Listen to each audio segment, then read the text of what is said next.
Hello and welcome to the Doublethink Dialogues podcast. And today we're talking about the crisis in British democracy.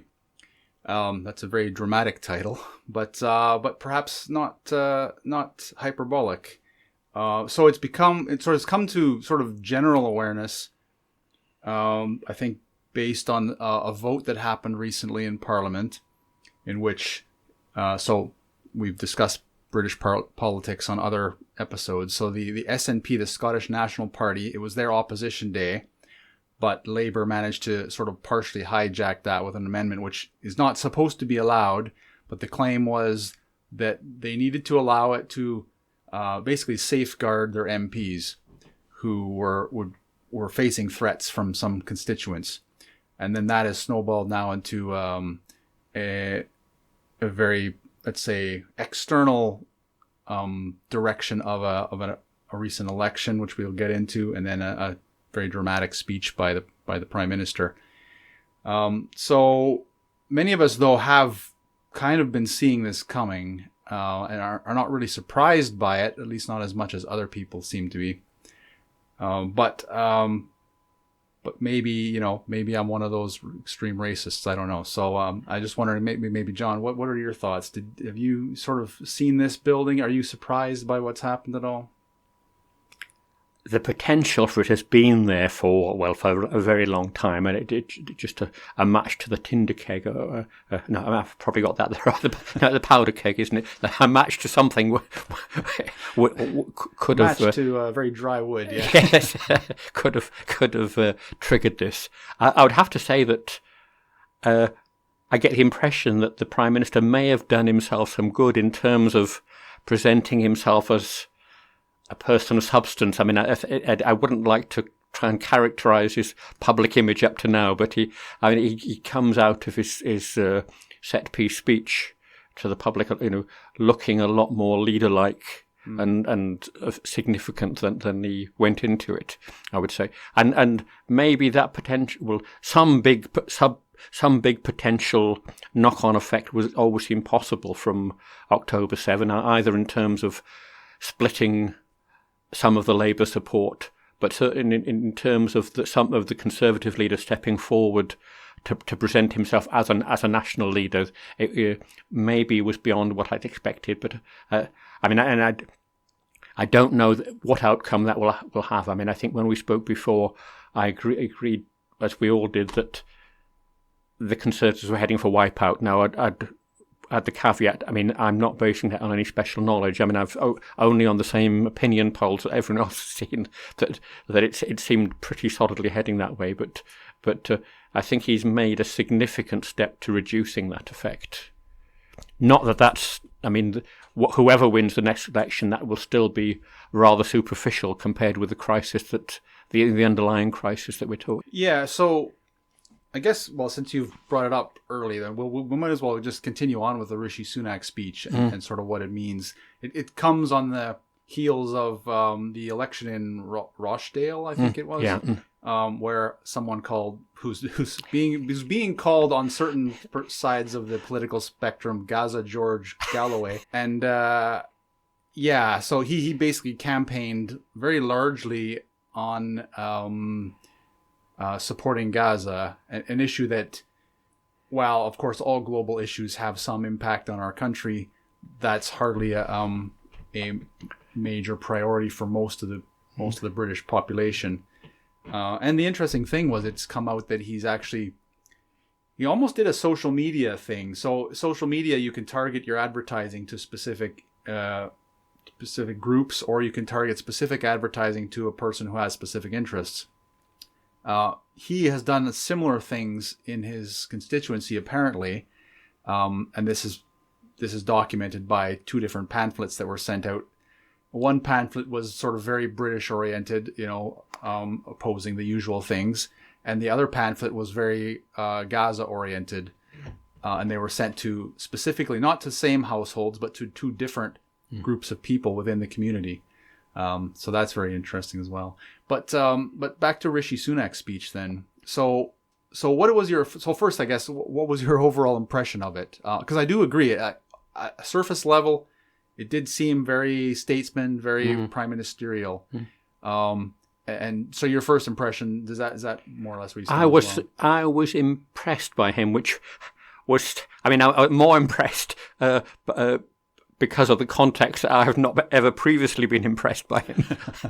So it's not a high bar to hurdle, basically.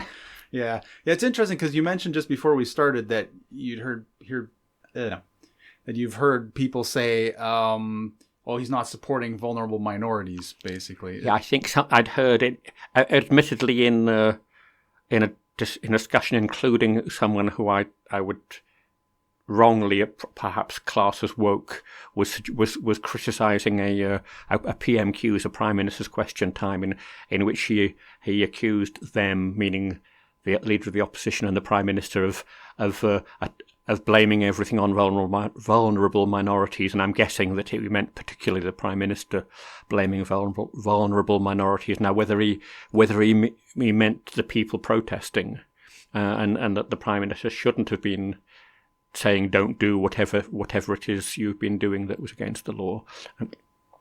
But there certainly there was an impression that there are people who feel morally impelled or socially impelled to back up the Gaza protesters, even though it's maybe not a significant issue for them, but just that they choosing between them and the government forces who might be trying to stop them breaking the law, then they're going to feel obliged to go with the protesters. Yeah, I feel first impressions of the speech were fairly positive. As you said, he has a very good speechwriter, I think. Yes, and presents it well, yeah. You'd want to give the plaudits to whoever wrote it, really. Yes, exactly. Yeah. I think that once people pick it apart more, as they're starting to, I don't think it's going to please either side when you get down to it. So he was very careful to meander through the challenges, right? So he brought up, generally extremism. He did single out Islamists, and he separated them from the Islamic, the general moderate Islamic population. That's an interesting discussion we might get into if we want to challenge our ability to continue recording, not be in jail. But in general, I mean, we have some Muslim friends as well, and they're very nice people, and I do think, honestly, that there are multiple different segments of Islam, and some are very peaceful and some are less peaceful. And I think my personal view is that Islam has to go still through its enlightenment period. Now maybe they started, because if you go back far enough, it was, they were there, and then they went the whole way, but then somebody overthrew them and went right back. So they started in the right place, and then they lost it, and they haven't recovered it yet. So they are in need of a modern enlightenment. But he also very subtly lumped in, I think. He didn't actually say it, but I think he very subtly lumped in the far right. Yes, intending it very much with this, right? And it was sort of reinforced by the guy in behind the background screaming at him for the entire speech. That was quite funny. But I wasn't quite clear which side he was screaming for. That was interesting. I did hear Rishi Sunak at some point, but. So there's a lot of things to pick apart with that speech, isn't there? Partly to think, yes, as a rousing fireside speech to rally the nation and make us feel better. Yes, good. But in terms of any action or policy, it wasn't that kind of thing, or at least anything that was hinting at that. You would expect to lead nowhere. It wasn't a change of anything. Yeah, and he even distanced himself from the police as well by slipping in the what was the term? Operationally independent police force, distancing them from the politicians, basically, which was an interesting. So basically, crack down on them hard. But if you break anyone's skull, that's your problem, not mine. Yeah, we'll support you, but you're not with us, kind of thing, right? It's not our fault. Yeah, and the other thing, I guess, that I picked up was something you alluded to in our previous discussion of British politics, which is that a great many of the things he mentioned, well, a great many, at least notable ones that he's mentioned. So, the democracy under threat, and then extremism from people coming into our country who don't support our values, etc. And then we mentioned previously a fiscal one, which he didn't bring up in this one. But issues like that can be laid directly at his feet, right? The thing that comes to my mind is the threat to democracy, and yet he is one of the, maybe the only British prime minister. I don't know British electoral history very well, but that wasn't actually elected. He wasn't elected. There was no votes. Not even his own party voted. I'm thinking possibly of Callaghan, but I would imagine he was elected to the party leadership. But I'm showing my either ignorance or lack of memory here. I don't think he won a general election. Yeah. But that's the thing. Like Rishi Sunak wasn't even elected by his own party. Yeah. There was some finagling behind the scenes, and he convinced all the opposition to drop out. Yeah, and it was it's so important. We're seen to have a democratic process, and then it's so important we're seen to get this over quickly without any fuss. Yeah, exactly. So that was the strange thing. The only leader that I know. In the West who hasn't actually been elected. I suppose you would imagine with an internal party thing that whether you say, we'll just scrap the technicality of an election, whether you take that view or you say, yes, we'll have an open election, but we'll all have decided in advance who's going to win and vote for that. I suppose one way or another it was going to be a showpiece. It wasn't going to be a real contest. Yeah, I agree, especially when they removed Liz Truss, who I thought that she was removed, in my opinion, because she wasn't willing to follow the whatever line they were supposed to follow completely enough. But and then you go with the whole issue of extremism rising. Well, the government, many parts of the population have been warning about this, cautioning about this, complaining about this for years, with the government doing nothing. And as you say, Rishi Sunak's not new to the Tory government. He's just new to the prime minister position. He's been there, and he has form for saying, "I'm going to sort out all these other people's mistakes." And you think, well, hang on, you were chancellor at the time of the furlough payments and etc. etc. Yeah, he is directly involved in many of those mistakes and allowing them to continue. So. While it is a rousing speech, there's lots of room for criticism in there. And I wanted to pick up the point you made of dragging in I don't know if the chap in the background there was the far right, but they haven't really been much involved in this, but they had to be brought in for balance. We're not just singling out Islamists to blame. We're bashing the far right as well. Yeah, which is interesting, isn't it? Because that always seems to be the case, right? We can't overly criticize one group without criticizing particularly the far right. And I've noticed in some Prevent material I've been reading that there seems to be an imbalance. There's generally a view that we're not actually going, the ideology. The concern is with the ideology-based violence and terrorism and law breaking. But mostly the attitude is, well, it's not the ideology as long as it's peaceful. And that applies certainly in the sense of as far as Islam is concerned. In fact, well, it's a double take there, really, in that where the whole concern is not to alienate the general rank-and-file Muslim population, to draw this line between the Islamic and the Islamist, which is good. On the other hand, to say, well, the fact that we're so worried that Islam, that if we put a foot wrong, then Islamism might spread to all the others, just tells you there's a problem. Well, hang on, if it is so contagious, then you telling us that there's absolutely no problem with the rank and file is a bit dishonest.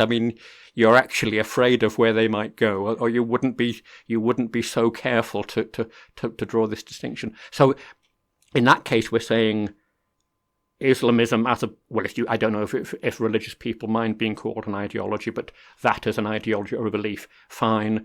And they made the point as well that, say, with the Just Stop Oil people, we have no problem with them. They're not advocating violence, although they do seem to be advocating law breaking. And I don't know quite where you draw the line on between violent law-breaking and non-violent law-breaking.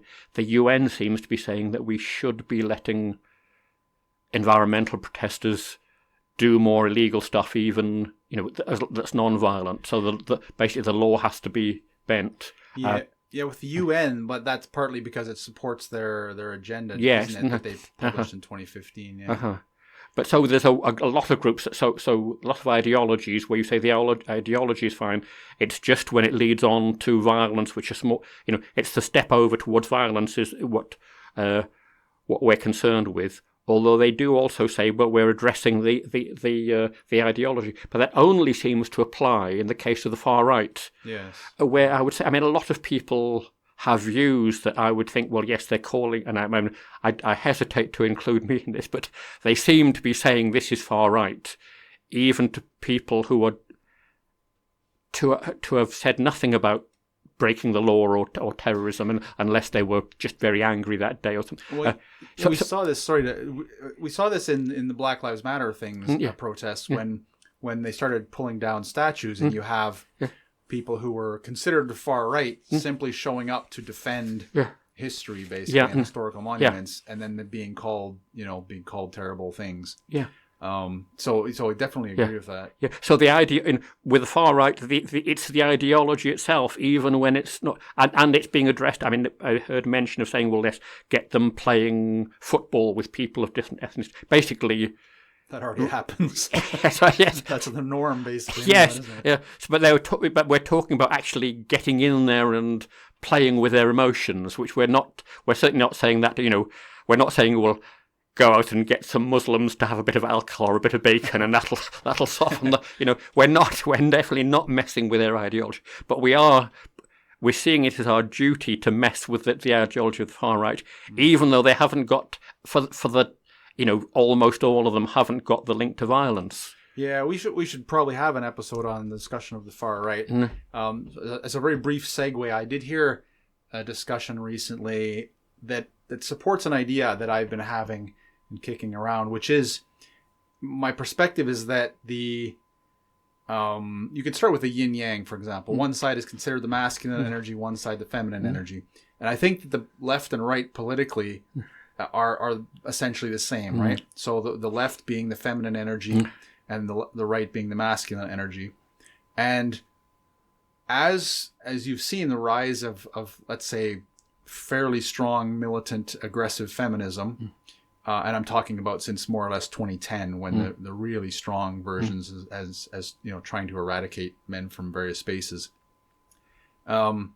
which has always been there. It's just been a smaller segment, and then with all the victories of feminism, that became the only segment that was really left, basically. Yeah, and basically the battle must always go on, or you're out of a job, sort of thing. So you have to push on, even when it's obvious no, this is no longer defensive, this is aggressive, but you can't stop the offensive. Yeah, exactly. So then you see with that rise, and the attempt to demonize men.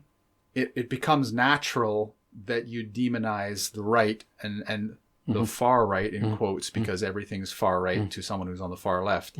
So the further, the stronger that version of feminism becomes, the more it drives society to the far left, and therefore the more it demonizes men, which are inherently on the far right. And again, that's not to say all men, all women, but those are the energies that are projected. And the fear then of the far left is that the far right, again, we'll just use the terminology that they've used, has a lot of power if they decide to rise up, right? Because it is still to the dislike of many that men run the key infrastructure of society, right? Women are definitely much more involved now in businesses, in the higher level of companies, but it's still men that run the fundamental infrastructure of society, like sewage treatment, garbage collection, managing the energy systems.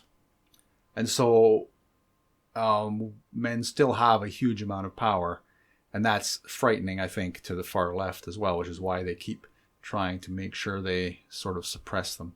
But I think we've got it's related. It's related because we've got groups.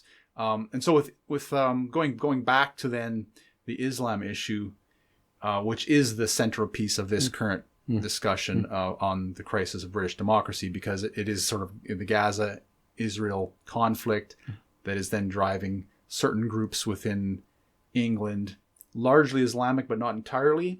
You do have then the far left supporters who I think in many cases don't really understand what they're dealing with. And maybe, just as in the case of George Galloway, are seeing a constituency that's ripe to be led or to be co-opted into whatever they're doing. Yeah, so many people are looking for causes these days, and so while I'm here, I'll just speak on the slogan, right, from the river to the sea. Now there's probably most people who'd be listening to this have a decent understanding of the depths of what that means. But there are a lot of people protesting who have been interviewed who don't know what it means. They just see it as the West. Like we've basically look at everything on a surface level now. So we look at it as a friendly slogan. That's like a chant. It's like a football chant, right? Oh, from the river to the sea, support my team. Exactly. It is that is it is sort of rhythmic. Yeah. And I mean I would doubt the geographical knowledge of most of the people who say it and oh yes, it's that river and that sea, so that's all of that's everything. Exactly. And that's the point, right? From the river to the sea and isn't just a rousing chant. It's a call for genocide against Israel, against the Jews. Yeah. And that's what they fail to realize. Yeah, and I mean, in a way, I would have been prepared to let it go in terms of public order. Basically, do I want to get the riot shields out because somebody has sung from the river to the sea? It's when it is made. Once you make it clear, no, actually, this is what we have to. Like any of the banned words, and I mean, as a libertarian, I'd say, well, no, I don't want the phrase "from the river to the sea" to be banned, but there are other words of which I won't even say initials that are banned, right?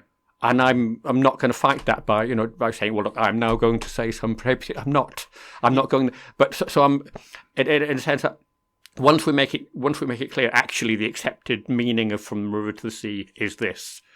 So either you stop saying it, or we can say you're convicting yourself of support for genocide. For genocide, yeah. Even if you say, well, that's a very far-fetched connection from the statement, but basically at some point you have to define it and say, no, that's what it means, and that's what it means to the people who are leading the chant.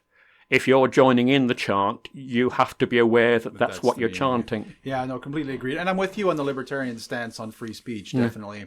I'm not for banning phrases. I'm not for banning people for saying phrases. I'm not for cancel culture and all of that kind of thing. I'm for educating people on... I am for law as far as the law is just, and I believe that violent protests are not justified at least in democratic countries. I think protests are justified, of course, but they should be within reason. I don't think that just stop oil protests were justified the way they carried them out. The protest itself has a cause, has something worthy of discussion, just like the Insulate Britain one.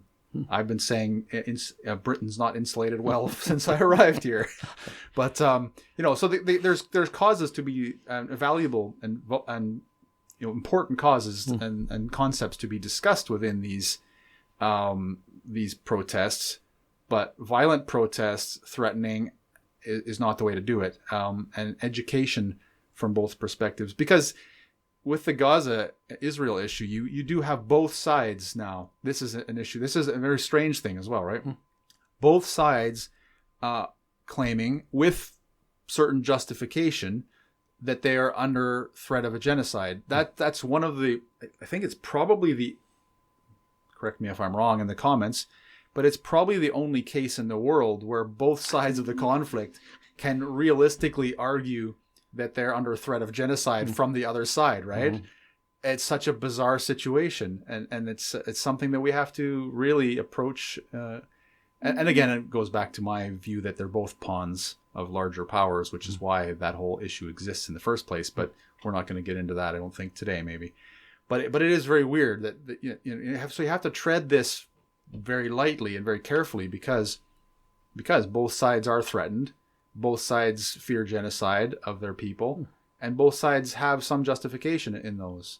But you can't let that issue threaten our democracy over here, right? Even though we might have some responsibility for it.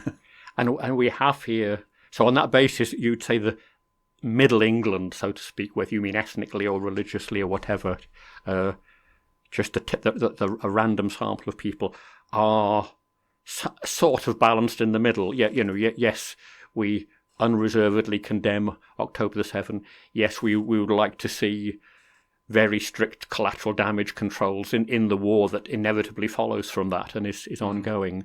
But you've got, well, I suppose you've got two groups that are strongly affiliated to one side or the other. Right. Yeah.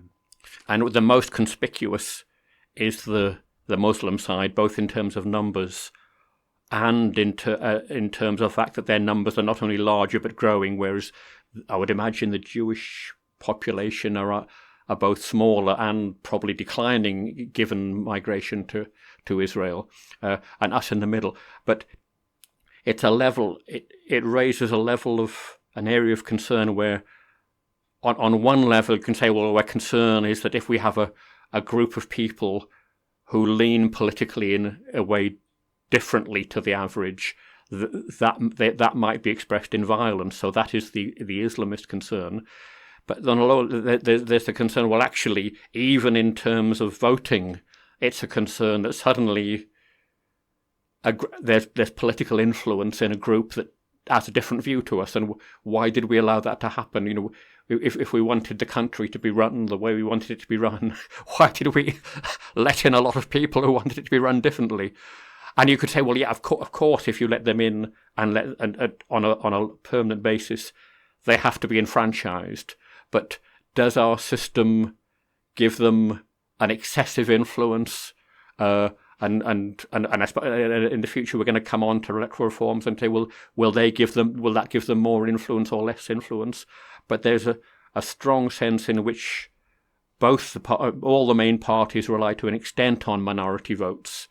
I suppose Labour more critically in that they only they had more. I mean, neither of them dare really lose what they've got. Labour has got far more to lose. Yeah. Yeah, and that's one other issue with, again, we've talked before about the various migration issues, and yeah, it is a weakness with democracy, which is why you have to be careful of who you let into the country, and do your best to. You don't need to assimilate their cultures entirely, but you need to ingrain in them the ideas, the fundamental ideas that support your country and your culture, your society, right? And theoretically, well, not theoretically, in practice as well, ideals that probably they came to this country to find because they weren't in their own country, right? The ideals that made this country a place they wanted to come to, and you don't want them to then bring all of the things they left and then take your own country down. But you do have, and this is, I think, not thought about enough, perhaps, or accepted, is that one of the fundamental weaknesses of democracy is that it's susceptible to this kind of thing, right? So you can get suddenly a group with a particular interest which can entirely hijack your democracy if they're large enough. And that's a fundamental weakness in the system. And that does seem to be an issue, particularly with Islam. I mean, not only with them. I'm just the other groups involved are smaller. But I do notice among Muslims I know a strong tendency to align, particularly on the issue of Israel. Now, there have been other, which is to some extent a religion. It's whatever the term is for Jewishness. But what is there? Well, yeah. There's an issue between them and Islam. I mean, there have been issues with Christians involved, like a few decades ago in Lebanon. There was a Christian side. In the Sudan, I think there's Christian. Right. I don't think we found most British people saying, "Oh, we must back the Southwest Sudan something party because they're Christian and they're or the so and so in Beirut because the Phalangists or whatever are our party." We haven't lined up globally in terms of religion, but there does, and I've known people across the spectrum. I mean, I was talking to I would guess a South Asian gentleman who involved in the Brexit campaign, who seemed in a sense, right-wing British, but of his own volition brought up the subject of Israel and was was quite adamant in an anti-Israeli position. I think, and I may have had a Palestinian, I don't know, but he wasn't. His family weren't from there, but the connection was the religion, and that was sufficient to lean him in a particular direction. And so to have a large minority that lean one way when the rest of the population kind of lean back and forth and generally flip-flop or are neutral is opening yourself up to control that you didn't want. Well, I think also you brought up a few things there that are interesting. One is the global issue. You've not seen wide-scale protests about the various other genocides in the world. Nowhere. Like Africa, you've got stuff going on all the time. No one says anything, right? Yeah, we had a mass ethnic cleansing of Armenians not long ago, but which no one batted an eyelid. European ones in the last few decades, last half a century maybe or something. And then the other issue is, I think that much of the world, and specifically the West, but I think also the Far East as well, doesn't really understand the Middle East. So I did live there for 4 years, and prior to going there, I didn't appreciate that, for example, Judaism is not just a religion, right? So over here, you identify as Christian, or you identify as atheist, or you identify as whatever other religion you want to identify as, and people look at it, and this is an issue with Islam in the West, because they don't have the proper context for understanding it. But they look at it as just a religion. They look at it as a belief system that you kind of, you kind of put on top of everything else that goes on in society, right? So you've got your democratic society, you've got your daily life, you go to your work, and then you have sort of a blanket of Christianity that you put on that. You go to church once in a while, you try to live a good life, etc. So there's a couple things with that. One, in the Middle East, they take the religion far more seriously. Just the religious practices themselves. And two, it's part of their identity in a much deeper way, generally, than most Christians, for example. And so with Jews, for example, especially Israeli Jews, is like a race. So you'll say Jews, and that will be not just a religion, but there are atheistic Jews, which is something I never occurred to me was even possible when I went there, before I went there, sorry. And that was the strangest thing, right? So it's a culture, it's a history of the people, and it's not just a religion. And I think that Islam has taken on something around that kind of concept as well, right? It's a culture, it's a type of people. It's just accepted that that's the right way to do things, and it's ingrained in them. So both much deeper than we in the West, or even the Far East, right? Because I've heard in Japan, for example, it's very, very impolite to try and encourage someone to join your religion, kind of thing, right? So it's just like there are religious people there, but it's not spoken of because that's just considered incredibly impolite. So I think most of the world doesn't appreciate just how ingrained the religion is within the nature of and the identity of those people as well, and then why it might be an issue if you suddenly import that into your country and assume yes, these people will just blend in, and on most of our issues they'll break down in exactly the same percentages for and against as the rest of it. I mean, I would imagine that solidarity is a major part of it. To ask a Muslim or a Jew, well, why are you identifying with in this side or that side of this Jewish Islamic conflict? Why are you showing? Why are you lining up? And they think you are mad to ask the question. Well, I mean, that's who I am. You want me to be disloyal to my, to my co-religionist? It's a daft question. But you import that into your country and say, oh, well, look, we've got diversity now. Well, no. Yeah, that's the problem with tick box diversity as well, isn't it? It's not delving any deeper into the issues that you're importing. Yeah, and when you assign that as a virtue, we'll think, how come Syria and Gaza and Israel are not so keen on diversity as we are?